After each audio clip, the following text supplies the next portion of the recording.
पुरुषों की भी सुरक्षा होगी, उनके लिए भी इस कानून में प्रावधान किया गया है। उनके लिए भी आगे जो है ऐसा नहीं होगा कि कहीं उनको भी कहीं पर भी जो है बच्चे से लेकर उनके परिवार के लोग अगर वो अपनी मर्जी से ज्यादा चलेंगे, ज्यादा गड़बड़ करेंगे, तो उनके हाथ में भी अधिकार होगा। ये भी इस कानून में प्रावधान किया है। ये पूरे देश की जो आधी आबादी है, आधी आबादी माने कि मैं कह रहा हूं माताओं बहनों का, ये आधी आबादी का पूरा कानून है ये। और ये कहा जा रहा है बार बार कि अब कहने वाले बहुत हैं, 5%, 10%, ज्यादा लोग कह ही नहीं रहे। कल आपने विधानसभा में भी देख लिया होगा, जब पहले हमारे प्रतिपक्ष के साथी कह रहे थे कि इसमें ये कमी है, वो कमी है। हमने कहा भाई जो भी कमी है आप यहां बताइए। अब कोई कमी नहीं नागरिया साहब, अब वो बताएं क्या, कोई कमी नहीं। तो पत्रकार बंधु बाहर मुझसे पूछ रहे थे कि भाई इन्होंने तो जोर शोर से आपका विरोध ही नहीं किया, आपके भाषण के बाद सब चुप हो गए। मैंने कहा मैंने सारा समझा दिया, सब रख दिया। ये लोग भी सोच रहे थे कि ये क्या रणनीति है कि कोई कुछ बोल ही नहीं रहा इसमें। अब वो अंदर से सब जानते हैं, अंदर से सुषमा बहन सब जानते हैं कि स्वराज जी की ये सारे लोग कि ये कानून में कुछ खराबी ही नहीं है। जब कानून खराब नहीं है, ये मजबूरी हो सकती है कि कोई मैं इस पार्टी में हूं जी, मैं उस पार्टी में हूं, मेरी पार्टी को समर्थन नहीं करना है, हमको जो है सर्वसम्मति नहीं बनानी है, क्योंकि दल की अपनी मजबूरी हो सकती है, राजनीतिक मजबूरी हो सकती है। लेकिन अगर सही काम है तो दिल से सब मानते हैं कि ये काम बहुत पहले हो जाना चाहिए था, ये काम आज नहीं, आज से पहले होना चाहिए था। ये कानून कुरीतियों के खिलाफ है। सामाजिक जो ताने बाने बिगड़ते हैं, उन ताने बानों के खिलाफ ये कानून है। हमारी संस्कृति में जो महिलाएं हैं उनको हमेशा से श्रेष्ठ स्थान दिया गया है। नारी तू नारायणी, ये हमारी संस्कृति है। और कहते हैं यत्र नारीस्तु पूज्यन्ते तत्र रमन्ते देवता, ये हमारी संस्कृति है। क्योंकि जो महिलाएं हैं वही जन्म देने का काम करती है, पुरुषों को जन्म देने का भी काम वही करती है। इसलिए इस प्रकार की संस्कृति हमारी संस्कृति का हिस्सा रहा है। और नारी सशक्तिकरण हम ऐसे में कैसे भूल सकते हैं, उनकी सुरक्षा भी कैसे भूल सकते हैं। हमने समृद्ध समाज का निर्माण करने के लिए, यानी कि समाज में अब किसी प्रकार का भेदभाव न हो, सारे समाज एक हों,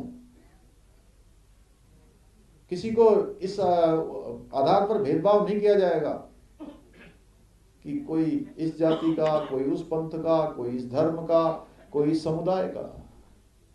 देवभूमि है, देवता तो कभी किसी के साथ अन्याय करते ही नहीं, उन्होंने तो हमेशा न्याय किया। तो हम कैसे अन्याय कर सकते हैं, हम तो उनके पुत्र हैं, पुत्रियां हैं। देवभूमि के लोग जो काम करते हैं वो और लोग भी उनका अनुसरण करते हैं। ये मैंने कहा कि ये चुनाव का कोई विषय नहीं है, बल्कि ये गलत और सही में से दो विषयों का चुनाव है, कि सही और गलत के बीच का चुनाव है। तो हमने सही को चुना है, इसलिए हमने इसको लागू किया है।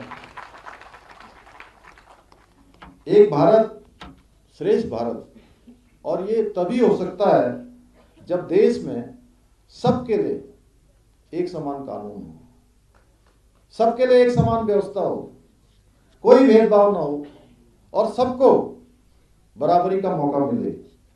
हमारे प्रधानमंत्री जी ने संसद के अंदर नारी शक्ति बंधन अधिनियम लेकर आए। यह भी हमारी आधी आबादी को नेतृत्व और प्रतिनिधित्व देने का काम उन्होंने किया। आजाद भारत के इतिहास में लंबे समय से बातें चलती रही, लेकिन कभी विधेयक नहीं बन पाया। पहली बार देश के अंदर विधेयक बना है।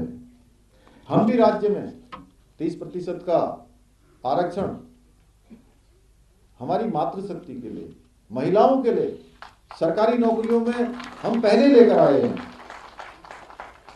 हम जो कहते हैं वो तो करते ही हैं, और जो हम कभी नहीं कहते हैं उसे भी करने का प्रयास करते हैं, राज्य के हित में उसे भी करने का प्रयास करते हैं।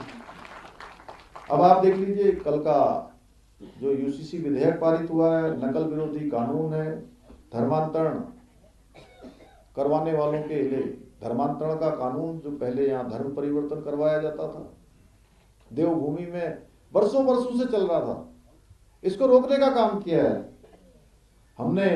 नकल का जो कानून बनाया है, इतना सख्त बनाया है कि भारत की संसद ने भी अब नकल पर वही सख्त कानून बना दिया। हमने अतिक्रमण, जो बड़ी संख्या में था जी, जंगलों में, सरकारी जमीनों पर, उसके लिए भी हमने सख्त कार्रवाई करी, और 5000 एकड़ जमीन अभी तक उत्तराखंड की इस अतिक्रमण से मुक्त करवा दी है।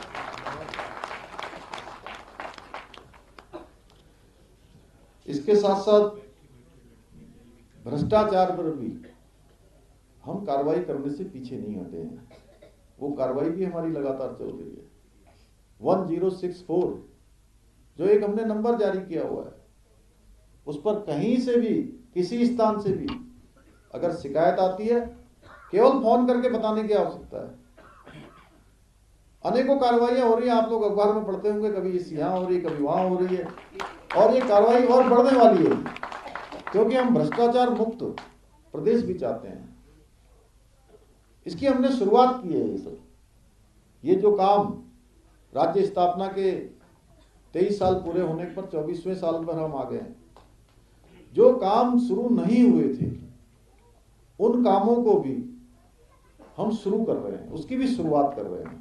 मैंने कल कहा, जब कुछ हमारे प्रतिपक्ष के साथी बोल रहे थे, मैंने कहा आप लोग घबराइए मत, हम राज्य के हित में वो सब काम करेंगे।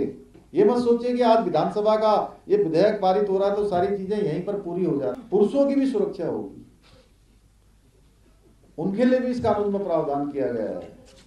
उनके लिए भी आगे जो है ऐसा नहीं होगा कि कहीं उनको भी कहीं पर भी जो है बच्चे से लेकर उनके परिवार के लोग, अगर वो अपनी मर्जी से ज्यादा चलेंगे, ज्यादा गड़बड़ करेंगे, तो उनके हाथ में भी अधिकार होगा। ये भी इस कानून में प्रावधान किया है। ये पूरे देश की जो आधी आबादी है, आधी आबादी माने कि मैं कह रहा हूं माताओं बहनों का, ये आधी आबादी का पूरा कानून है ये।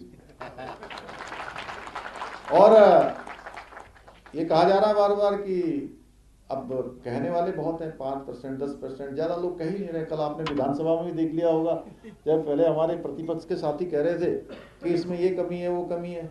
हमने कहा भाई जो भी कमी है आप यहाँ बताइए।